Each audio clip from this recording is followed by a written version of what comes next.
Hello everyone, and welcome back to another WARNO deck deep dive. Don't you worry guys, I haven't forgotten about the ranked match with WARNO first, but as I got hacked on the weekend, I couldn't get the recorded video out there, had to completely flatten my whole PC. That's why you also hadn't any other videos lately. But now we're back, and we're gonna go into another deck deep dive, then gonna have the next ranked gameplay videos over the upcoming days. Obviously also, we have a lot of casts going on at the moment with coming live that you can find in the live category as well. If you want to see the VODs with WARNO League. So check them out if you want to see some high level play being casted from the sidelines with some high octane gameplay there. And let's have a look on 56, which also had a splash in the league as well. And my iteration of the deck is I struggled quite a bit getting this division to work, but I feel like I have now a setup here that actually works out quite well for me, and let's see if it can work out for you as well. Let's start in the logistics tab, where we have 6 CVs already, with the Chaika and the Bellador. That's quite lovely. The division is not super supply heavy, and you get some decent slots here, so I feel like getting the CVs out of the way here is a good way to start, and then you really can waste a bit of CVs in this deck, can play a bit more risky with them than in other decks, as we have 2 more over here. We don't have any more in the infantry tab, but 8 is quite a high number, so you're not really starved on CVs in this one. Me 6A Cruiservoy as your big supply for your artillery, mostly, to get there quickly, and then the Ural for the front line here as the second supply unit with still a decent 1000 supply. Infantry, quite a strong tab. You get some good units with BMP-2Ds, the normal RPG 16 Nikis here with the long range RPG, which are pretty helpful. And then you get some Pulmachiki here with BMP-2 as your fire squad with the BMP-2D helping out there. I feel like Pulmachiki nowadays can be quite well, so that's why I did pick them over the Nikis here, though there could be arguing for the RPG here in this regard as well, as that is a good weapon against tanks. Then for more infantry power and the big blobs, the Dejant RPG-22 with its 14 hit points here twice, which is really a pretty strong infantry tab unit. We bring them in the Ural. I don't think the Mi-8 MTVs are really worth it with 20 ECM here. I wish they would be great. They unfortunately just aren't, so we just bring them in the Ural.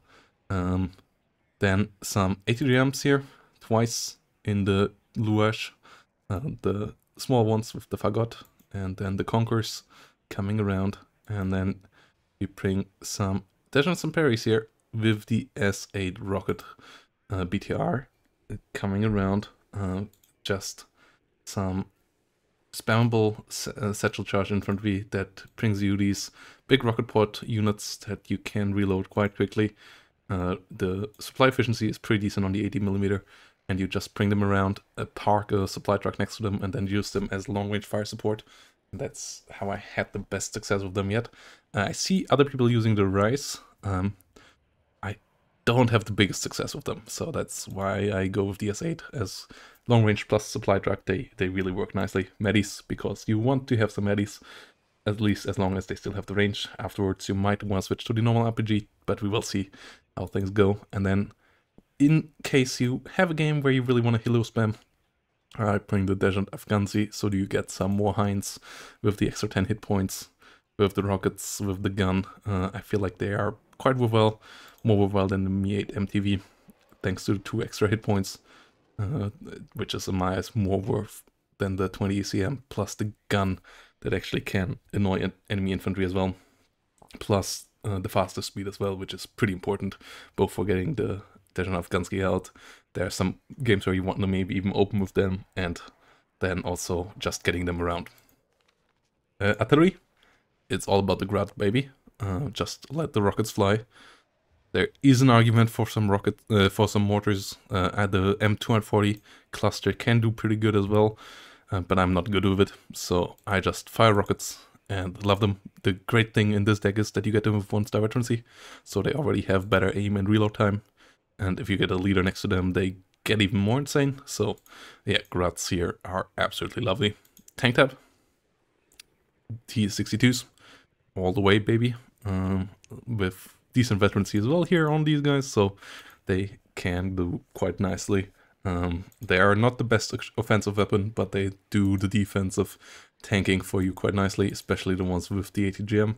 So yeah, you want to use the MD as much as possible, and then the MD1 is more of an infantry support that can kill off enemy IFVs. That's how I usually use it. But it's a tank that is a tank. That's the good part about it. It's not much more than that, but having a unit that actually can take some damage, that can do some damage to the enemy, is quite nice. Recon tab is a pretty strong one. You obviously have the stingers, which are super important here. The Spetsnaz, you always want to use them with the stinger coming out, with the forward deploy. These guys are super duper important. And then you have some normal Dejant Retretka for just going around. You could bring these in the Mi-24D Dejant as well. And then they have forward deployment, obviously. But I'm not the biggest fan of that. It doesn't really feel like a strong opener here. So I rather just bring them as normal recon around. And then the Model Retretka in the BTR 60PB, which is relatively comparable to the BRDM, and it costs you only 5 points more and comes with infantry, so I feel like that's a nice combo. And the Motor Retretka are pretty decent as well, so you just get a lot of ice in this deck. The Mi-8 PPA is what you use if you want to helo spam. Yeah, with the 30 ECM in front of the rest of the helos. AA is pretty shit, but you get at least some Stellar Amps with 1-star veterancy. That is helpful. The Iglas with 2-star veterancy, pretty helpful as well. And you get some ZSUs here as some anti-helicopter extra fire here, upvetted so that they actually have some accuracy and can actually kill something. Pretty important here on these guys. So yeah, the Iglas coming around here, especially in motion, they actually might hit something here with veterancy. Without that, they are completely useless in motion. Like I saw a couple of people using them whilst moving. Don't do that, especially if you only have one vet on them. But yeah, they are still pretty good against helicopter cleaning up.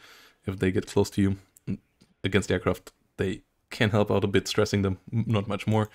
But having one of the Iglas come with them, and then the other one being fast in the Luats is quite the nice combo in my eyes to get around getting your man pets out there. And that's what you have to rely on the ground. Helicopter, one Mi-24 PAA, as the R60 actually can be somewhat annoying for planes, as it actually has a pretty decent plane range, and enemies underestimate that quite often, and can deal with small helicopter swarms like gazelles and so on somewhat as well, so it is pretty helpful for that. And then Mi-8 MT as a opener if you want to have a rocket helicopter with you there. It is cheaper to reload than the Rocket 2, that's why we use the Rocket 3 here. This one actually might have a bit more damage output, but it's way cheaper to reload the big rockets here. And yeah, then the Mi-24V, because they're a bit cheaper than the P. And the 10% ECM is nice, the slightly more rockets is nice as well, and the better gun too, but the 30 points cheaper is pretty nice as well.